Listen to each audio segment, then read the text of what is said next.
Negaram à mesa a mulher em situação de rua, e o chefe da máfia coreana comprou o restaurante inteiro para ela. Repete isso. Deixe essas palavras assentarem, porque o que você está prestes a ouvir não é uma história de caridade, não é uma história de poder. É algo muito mais incômodo do que isso. É uma história sobre como o mundo decide, em silêncio e sem se desculpar, quem merece ocupar espaço e quem não merece. E sobre o que acontece quando alguém com poder suficiente decide desafiar essa lógica. Quantas vezes você viu alguém ser tratado como se não existisse e desviou o olhar? Quantas vezes foi você quem foi tratado assim, e a única coisa que conseguiu fazer foi engolir em seco e continuar caminhando? Se você já sentiu na própria pele o peso de ser considerado menos do que os outros, num restaurante, num escritório, numa sala de espera, em qualquer lugar onde o dinheiro ou a aparência decidem quem recebe tratamento humano, então essa história vai te tocar num lugar que você não esperava. Mirae tinha 57 anos. Havia tido uma vida real, com carreira, com apartamento, com uma filha que estudava na universidade e com aquela certeza tranquila de que, mesmo que as coisas não fossem perfeitas, o chão embaixo dos seus pés era firme. E então, no espaço de 8 meses, tudo desapareceu. O trabalho primeiro, o apartamento depois, e a certeza. Aquela certeza que a gente toma como garantida sem saber que é a coisa mais frágil de todas, por último. Naquela noite, Mirae estava há 3 semanas dormindo num abrigo que fechava as portas às 6 da manhã. Tinha parado na frente de um restaurante no centro de Seul, não porque tivesse dinheiro para entrar, mas porque o calor que saía pela porta giratória era a coisa mais parecida com um lar que havia sentido em semanas. Entrou. Negaram a mesa, mandaram ela embora, e o mundo continuou girando como se nada. Porque o mundo sempre continua girando como se nada. Exceto que naquela noite, naquele restaurante, havia alguém que viu tudo. E esse alguém tinha poder suficiente para fazer o mundo parar. Fica até o final, porque o que aconteceu depois não mudou só a noite de Mirae, mudou algo muito mais permanente. Para entender o peso completo do que aconteceu naquela noite, você precisa entender o que significa perder tudo depois dos 50. Não é a mesma coisa que perder aos 20.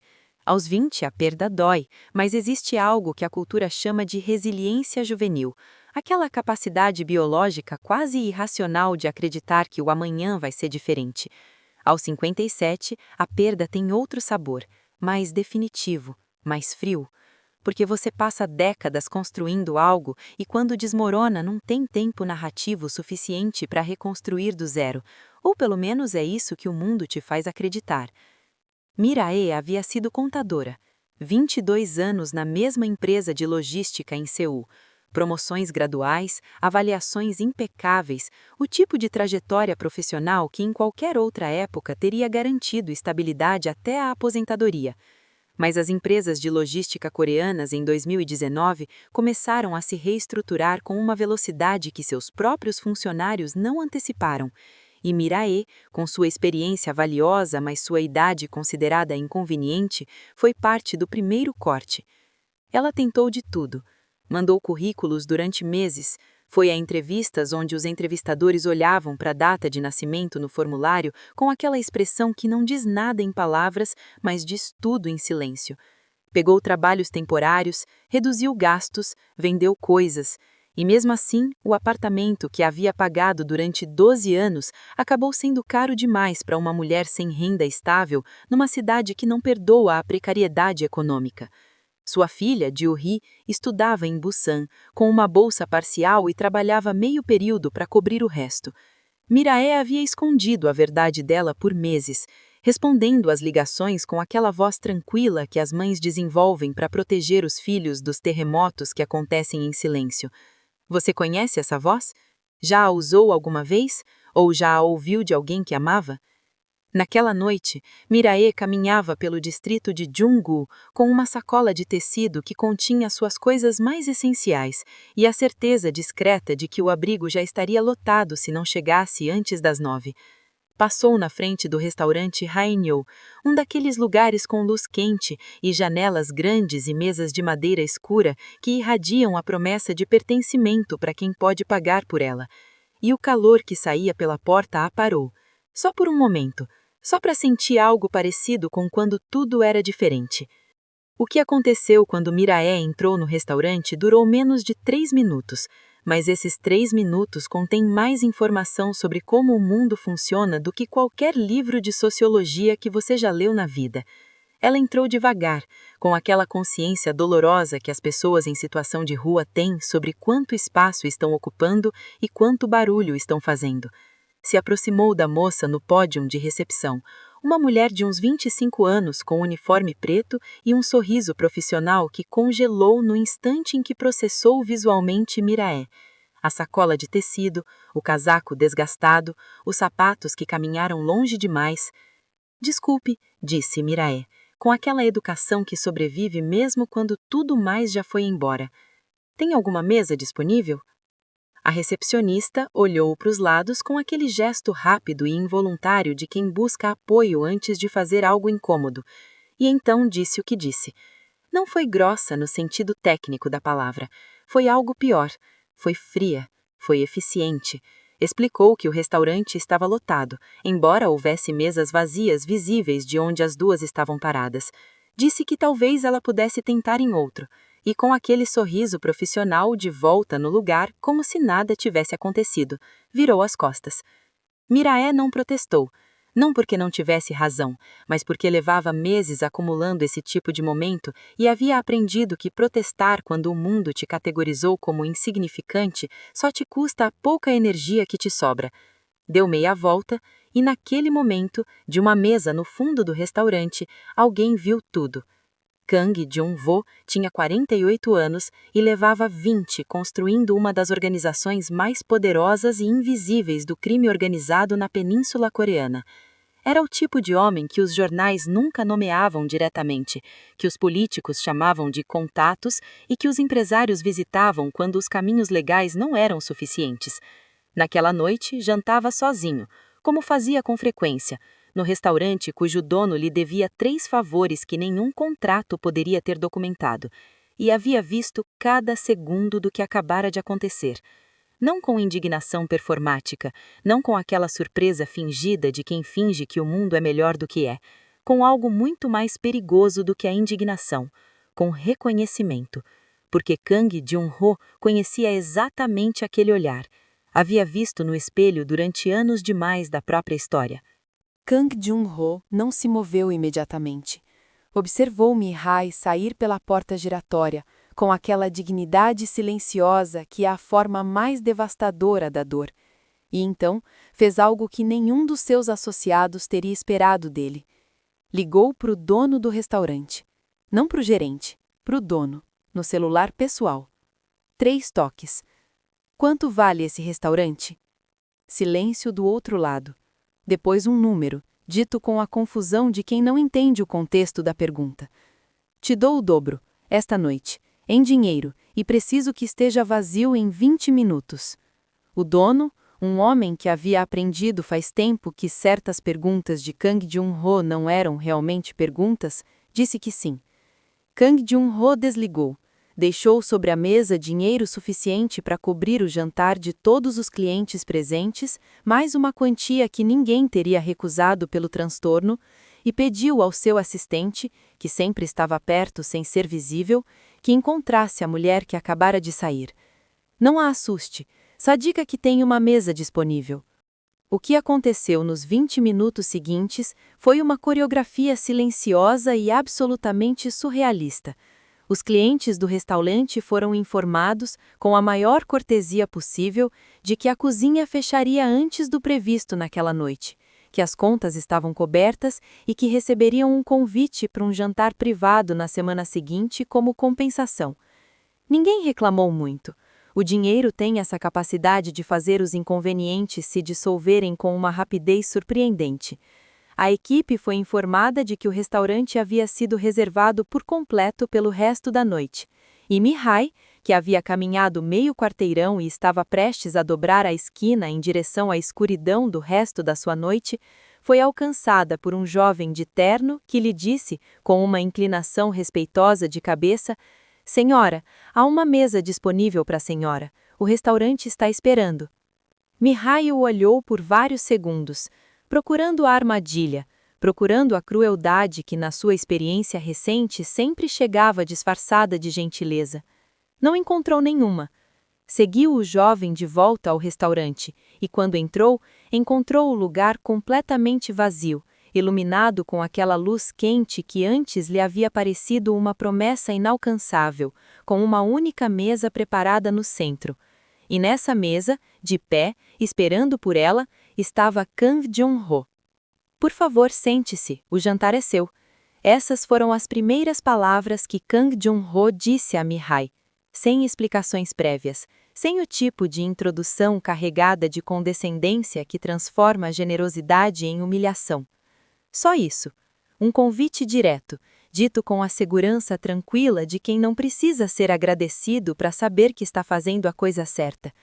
Mihai se sentou, não porque não tivesse perguntas, mas porque levava semanas de pé, em todos os sentidos que essa frase pode ter, e seu corpo tomou a decisão antes que sua mente terminasse de processar a situação.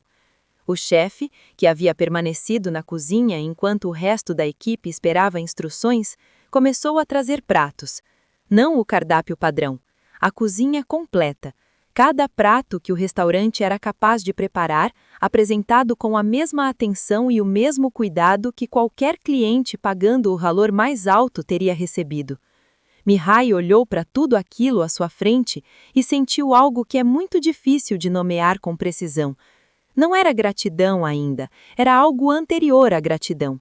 Era o choque específico de receber tratamento humano quando você passou tempo suficiente sem recebê-lo para começar a acreditar que já não lhe cabia mais.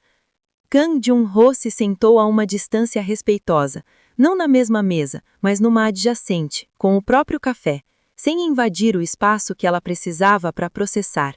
E quando Mihai finalmente o olhou e perguntou por quê, ele respondeu com algo que ela não esperava. "Porque há 30 anos eu era a pessoa a quem negavam a entrada, e ninguém fez isso por mim."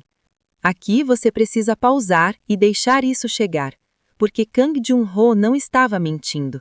Aos 18 anos, recém-chegado de uma província rural ao norte de Seul com menos dinheiro do que cabe num bolso de calça, havia sido recusado em restaurantes, em pensões, em lojas, em espaços que a sociedade reserva para quem tem a aparência certa e os recursos certos. E aquela acumulação de rejeições havia construído nele algo que poderia ter sido amargura e que, em vez disso, se transformou em algo mais complicado. Uma compreensão absolutamente clínica de como o poder funciona, de como se acumula e para que serve quando você finalmente o tem. Havia levado 30 anos para chegar àquele restaurante, e o que fez naquela noite foi, de certa forma, uma conversa que carregava 3 décadas de pendência com o próprio passado. Comeram, ou melhor, Mihai comeu, e Kang Jong-ho acompanhou com o café e com aquela presença silenciosa que homens acostumados ao poder desenvolvem, aquela capacidade de ocupar o espaço sem precisar preenchê-lo com palavras desnecessárias. Durante a primeira meia hora, quase não falaram, e esse silêncio não foi incômodo, foi estranhamente o primeiro silêncio confortável que Mihai havia experimentado em meses, porque o silêncio que havia vivido no abrigo, nas ruas, nos escritórios de assistência social, era o silêncio de invisibilidade, o silêncio de quem não conta. Este era diferente, era o silêncio de 2 pessoas que não precisavam se justificar mutuamente. Foi Mihai que falou primeiro, não para agradecer, embora a gratidão estivesse lá, densa e verdadeira, mas porque algo na honestidade do que ele havia dito, ninguém fez isso por mim, abriu uma porta que ela vinha mantendo fechada com o esforço de quem sabe que se abrir não vai conseguir fechar de novo tão facilmente. Ela contou, não tudo de uma vez, mas em fragmentos, da forma como as pessoas contam as coisas que doem demais para contar de forma linear. Falou dos 22 anos na empresa, do dia da demissão, que foi uma sexta-feira às 4 da tarde, com um envelope e um sorriso corporativo que ainda via quando fechava os olhos. Dos meses de currículo, da filha em Busan para quem mentia por telefone toda semana, do apartamento, da primeira noite no abrigo, em que chorou no banheiro por 40 minutos antes de sair com o rosto composto, porque havia aprendido em algum momento da vida que mostrar o desmoronamento completo não te ajuda a sobreviver. Kang Jun-ho a ouviu com uma atenção que Mi-hai não havia recebido de ninguém em meses, não com pena, com algo mais parecido com respeito. Quando ela terminou, ele não disse que horrível, nem sinto muito, nem nenhuma daquelas frases que se dizem para cobrir o território inconfortável de não saber o que dizer. Disse: você não perdeu a sua vida, perdeu a versão da sua vida que o sistema havia decidido que era a única possível. E depois, após uma pausa, isso é recuperável. Quantas vezes alguém te disse que o que você perdeu era recuperável e te disse de um jeito que você realmente acreditou? O que Kang Jong-ho fez naquela noite não terminou com o jantar. E é aqui que a história se torna algo que nenhuma manchete conseguiria capturar sem simplificá-la até torná-la irreconhecível. Porque na manhã seguinte, Mi-rae recebeu uma ligação de um número desconhecido. Era uma mulher, com voz profissional e tom direto, que se identificou como assistente de recursos de uma fundação de reinserção profissional. Explicaram que havia uma vaga disponível num programa de retreinamento contábil especializado em sistemas digitais, com moradia incluída durante os 6 meses do programa, e que alguém havia coberto todos os custos da sua participação de forma anônima. Mi-rae ficou vários minutos em silêncio depois de desligar, sentada na mesma cadeira do abrigo onde havia dormido nas últimas semanas, com o telefone ainda na mão e aquela expressão específica de quem acabou de receber algo que não sabe como processar porque passou tempo demais sem receber. Mas aqui está o que a maioria das pessoas não sabe sobre Kang Jong-ho. O que seus associados sabiam, mas raramente discutiam porque não cabia confortavelmente na narrativa do homem que temiam. Ele há 11 anos financiava em silêncio uma rede de programas de reinserção para pessoas em situação de rua em 4 cidades coreanas. Não com o nome dele, não com comunicados de imprensa, não com a visibilidade que transforma a filantropia em ferramenta de imagem. Com dinheiro real, transferido através de estruturas legais que ele mesmo havia construído justamente para que sua origem não pudesse ser questionada publicamente. Por quê? Ele mesmo havia explicado uma única vez a um dos seus poucos interlocutores de confiança, com aquela economia de palavras que caracterizava tudo o que dizia. Porque o sistema que me criou continua criando pessoas, e se eu tenho o poder de interromper isso, mesmo que seja em alguns casos, e não faço, então sou parte do sistema. Não dizia com heroísmo, dizia com a mesma frieza analítica com que tomava qualquer decisão de negócios. Mas a frieza não tirava a verdade, acrescentava, porque as coisas que se fazem sem precisar de aplauso são as únicas que revelam com precisão que tipo de pessoa você é quando ninguém está olhando. E a pergunta que essa história deixa no ar, a que não tem resposta fácil, é essa. O que diz sobre nós, como sociedade, que seja o homem que o mundo chama de criminoso quem financia o que o mundo que se chama civilizado deveria garantir? A história veio à tona 6 semanas depois, não por vazamento deliberado, mas porque um dos clientes que havia sido relocado naquela noite era jornalista, e jornalistas, mesmo quando concordam implicitamente em não fazer perguntas, eventualmente fazem perguntas. A matéria era cuidadosa, não nomeava Kang Jong-ho diretamente, não porque o jornalista não soubesse quem era, mas porque publicar aquele nome sem as verificações corretas teria sido o fim da carreira dele de formas que não precisam ser detalhadas. Mas descrevia a situação com precisão suficiente para que quem precisasse entender, entendesse, e a internet fez o resto. A história se fragmentou em versões, como sempre acontece. Alguns a romantizaram até transformá-la numa fábula sobre o poder redentor do dinheiro. Outros a usaram para atacar a narrativa de que o crime organizado pode ter matizes morais. Outros, os mais cínicos, argumentaram que tudo havia sido um gesto calculado de relações públicas. Mas Mi-rae, que a essa altura havia começado o programa de reinserção e dividia quarto com outras 3 mulheres em situação semelhante à sua, não participou de nenhuma dessas conversas. Deu uma entrevista, sozinha, a uma jornalista que havia pedido para falar com ela diretamente, e disse algo que nenhum dos analistas do caso havia dito ainda. O que aquele homem fez não foi só comprar um restaurante. Foi decidir que eu importava, num momento em que o resto do mundo havia votado em silêncio que não. Não me importa quem ele é ou o que faz. Naquela noite, ele me devolveu algo que não tem nome em nenhum idioma, mas que todos sabemos exatamente o que é quando perdemos. A declaração também viralizou, mas de uma forma diferente das histórias de escândalo. Foi compartilhada em grupos privados de mulheres acima de 45 anos que haviam perdido empregos, em fóruns de pessoas em situação de rua ou em recuperação, em conversas privadas entre pessoas que raramente compartilham nada publicamente, porque aprenderam que a dor delas nem sempre é bem-vinda nos espaços onde outros processam a própria. Porque o que Mi-rae havia nomeado não era gratidão a um homem específico, era o reconhecimento de algo universal e devastador, que a dignidade não deveria ser um privilégio, e que quando alguém te devolve depois que o mundo te tirou, não importa quem seja, importa que fez. Tem uma pergunta que essa história faz de forma incômoda e que a maioria das narrativas sobre pobreza e poder evita fazer diretamente. Onde estavam todos os outros? Onde estavam os clientes que naquela noite viram Mi-rae ser recusada e continuaram com o jantar? Onde estava o sistema que durante 22 anos recebeu seu trabalho, seus impostos, sua contribuição, e então a descartou com um envelope e um sorriso corporativo sem nenhum mecanismo real de proteção para o que viria depois? Onde estavam as instituições projetadas especificamente para situações como a dela, que existem no papel com uma eficiência impressionante e na prática com recursos tão limitados que o papel é quase tudo que sobrou delas? Onde estava a rede social que supostamente envolve as pessoas quando caem? Essa rede que nos discursos existe com robustez e na realidade tem mais buracos do que tecido. A história de Mi-rae não é excepcional. É exatamente isso que a torna importante. Há milhares de pessoas como ela em Seul. Há milhões no mundo.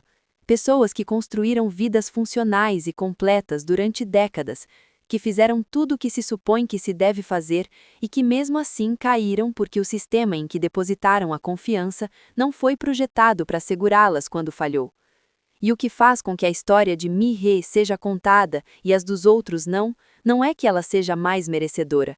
É que naquela noite havia alguém olhando que tinha poder para agir e escolheu agir. É isso que deveria nos perturbar, não o gesto de Kang Kyung-ho, que foi real e teve consequências reais na vida de uma pessoa real, mas o fato de que esse gesto foi necessário, que no ano em que vivemos, na cidade que for, no país que for, a dignidade de uma pessoa pode depender de haver alguém com poder suficiente na sala que decida que essa pessoa importa. Isso não é uma história de redenção, é um diagnóstico. E diagnósticos só são úteis se levam a algo. A que levam, no seu caso?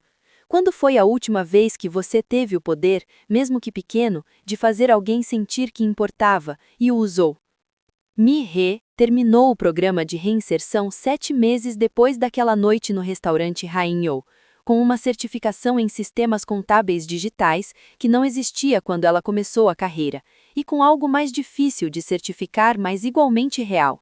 A certeza recuperada de que a história dela não havia terminado naquele envelope corporativo de uma sexta-feira às 4 da tarde. Conseguiu emprego, não numa empresa de luxo, numa cooperativa de pequenos negócios em Mapogu, que precisava de alguém com experiência real e disposição para ensinar o que sabia a outros que estavam começando. O tipo de lugar onde o que você tem a oferecer importa mais do que o ano em que nasceu. Contou a verdade para a filha, Ju-hee, numa ligação que durou 2 horas e meia, e que as duas vão lembrar pelo resto das vidas. Não porque foi fácil, mas porque foi real. E Ju-hee, que acabou sendo mais parecida com a mãe do que Mi-rae havia querido admitir, ouviu tudo sem interromper, e no final disse: "Mãe, por que você demorou tanto para me contar?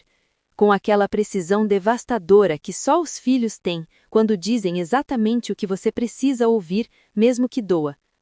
Quanto a Kang Yun-ho, não houve segundo encontro, não houve continuação cinematográfica. Mi-hee lhe enviou uma carta através do mesmo assistente que a havia encontrado naquela noite, agradecendo não o dinheiro, mas o momento. A carta dizia, entre outras coisas, "O Senhor me devolveu a crença de que mereço ocupar espaço. Não sei se era sua intenção, mas foi o que fez." Não se sabe se ele respondeu. Talvez seja isso que corresponde, que alguns gestos não precisem de resposta para ser completos. Essa história não é sobre um homem poderoso que salva uma mulher indefesa. Essa leitura a empobrece até torná-la irreconhecível. É sobre o que acontece com uma pessoa quando o mundo inteiro a categoriza como invisível, e alguém, no momento mais inesperado e da fonte mais improvável, decide contradizer essa categorização com um ato concreto e irreversível. É sobre a diferença entre a compaixão como sentimento e a compaixão como decisão, e é sobre a pergunta que todos deveríamos nos fazer com mais frequência. O que eu faria se tivesse o poder de agir e estivesse olhando? Se essa história mexeu com algo em você, se em algum parágrafo você reconheceu uma emoção que achava que era só sua, você já sabe que não está sozinho nisso. Se inscreve no canal, ativa o sininho e conta pra gente nos comentários. Alguma vez alguém usou o poder dele, grande ou pequeno, para te fazer sentir que importava quando o mundo havia decidido que não? A gente quer ler a sua história, porque aqui todas as histórias contam, especialmente as que o mundo escolheu não ouvir.